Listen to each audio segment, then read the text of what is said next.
Ранее сообщалось, что на несанкционированных митингах в Нур-Султане и Алматы были задержаны 57 человек. Позже глава полиции Нур-Султана рассказал об около 50 задержанных. Позже в соцсетях появилось видео задержания молодой девушки в Нур-Султане. В полиции заявили, что она является совершеннолетней, гражданка А.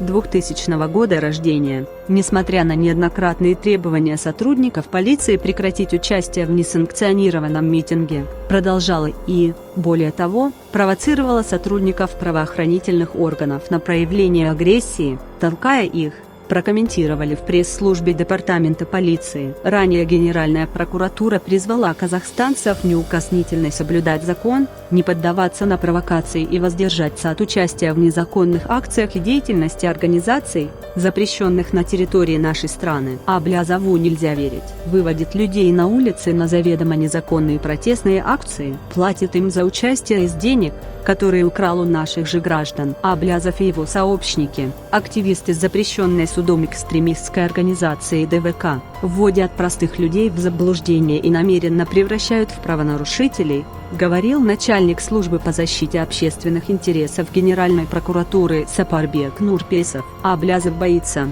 Генпрокуратура.